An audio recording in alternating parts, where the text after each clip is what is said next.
Alors bonjour. Bonjour. Est-ce que vous pouvez vous présenter rapidement? Alors je m'appelle Martine Villemain et je suis ici sur le stand du Diable Vauvert et je suis l'auteur du bouquin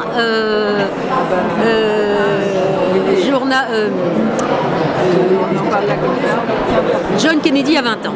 Voilà, c'est en fait une collection qui traite de la jeunesse de personnages contemporains, d'auteurs, de grands auteurs de la littérature. Voilà, et puis ça peut s'orienter aussi vers des personnages contemporains. Ma sœur. Est-ce que vous pensez que les livres sont assez présents dans les médias aujourd'hui? Les livres oui, beaucoup, bien sûr, à condition qu'on lise la presse. Mais à condition qu'on lise la presse et qu'on aille sur Internet. Mais c'est pas parce que on lit la presse et qu'on va sur Internet qu'automatiquement on aura envie de lire. Être lecteur, c'est être curieux, vouloir découvrir des grands auteurs. Ça demande de la réflexion. C'est ce que je disais justement à Madame. Moi, j'ai toujours lu avec un crayon.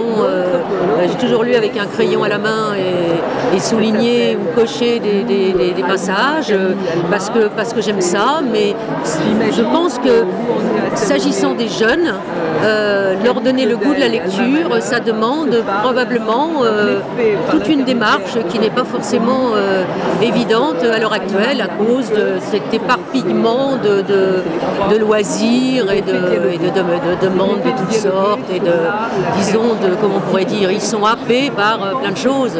Ils n'ont pas le temps parfois de s'ennuyer. Et s'ennuyer, ça veut dire justement aller vers un livre. C'est vrai. Donc vous avez dit que vous trouvez le plus d'informations sur les livres dans la presse, par exemple.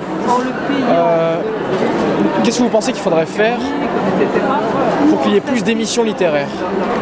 Alors ça c'est compliqué, c'est pas forcément moi qui pourrais répondre, c'est plutôt les... oui, parce que les directeurs de chaînes, ils n'ont pas envie de faire une émission en prime time, comme on dit, parce qu'il n'y a pas assez d'audience. Donc c'est toujours reculé tard dans la soirée. Donc vous pensez que ce serait il faut le dire, à inviter toujours les mêmes auteurs, c'est-à-dire ceux qui sont dans la liste des best-sellers, de l'Express, du Point, etc. Et ceux-là sont très connus et n'ont pas besoin forcément de se faire connaître. Que pensez-vous de l'idée de réaliser une télé-réalité littéraire? Comment? Que pensez-vous de l'idée de réaliser une télé-réalité littéraire? Télévision, une télé-réalité. Pourquoi pas? Oui, pourquoi pas? Qu'est-ce que vous en pensez, vous, une télé-réalité? Ah bon? Ah bah alors. Non mais alors c'est quoi? C'est enfermé dans un château pendant 12 semaines, ils vont écrire un livre et on saura tout de leurs amours et tout ça. Oui. On saura tout de leurs amours, mais ils vont écrire un livre ensemble, enfermés tous ensemble, et oui, c'est ça le principe. Non, mais on espère qu'il y aura des histoires d'amour quand même, c'est pour ça qu'on a la télé-réalité. Mais Proust, il avait tendance à rester tout seul dans sa chambre de Liège, donc je sais pas si ça va être très sexy comme télé-réalité finalement. Parce que ce que j'avais oublié de dire, c'est que s'il n'y a pas d'amour dans un grand livre de littérature, il manque quelque chose. Alors une dernière question, est-ce que vous y participeriez?